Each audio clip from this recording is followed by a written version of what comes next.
ওমা, গাছেতে একটা ফুল নেই, সব লোকে নিয়ে গেছে। তুমি সাত সকালে ওটা ফুল তুলছো কেন? যে কটা আছে ওই কটা একটু দিই, যে ঠাকুরকে তো দিতে হবে। শুভ সকাল বন্ধু, দেখো সকালে উঠে কত কাজ করতে হয়। আগে ফুল তুলতে হয়, ফুল তুলে তারপর যাবো জামা কাপড় কাচতে, জামা কাপড় কেচে তারপর ঘর দুয়ার মুছবো, তারপর বাসন মাজবো, তারপর রান্না বসাবো।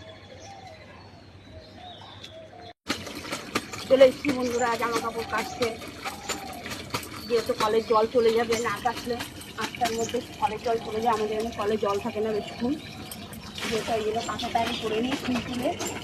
তারপরে ওইদিকে রান্না বসিয়ে দিয়েছি, একদিকে ভাত হচ্ছে, তরকারি হচ্ছে। রান্নাটা নামিয়ে তারপর ঘর দুয়ার বাসন টাসন মাজবো। দেখো বন্ধুরা ভাত হয়ে গেছে, ভাত দিয়ে দিলাম, এখন ভাত ওপর দেবো। দেখতে পেয়েছো তোমরা?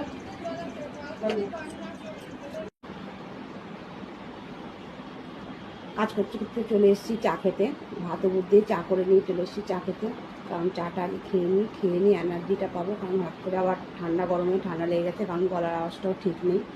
চাটা খেয়ে নিয়ে আরও কাজ করে রয়েছে, বাসন মাজবো, ঘর মুছবো, ছাদে যাবো, জামা কাপড় মিলবো।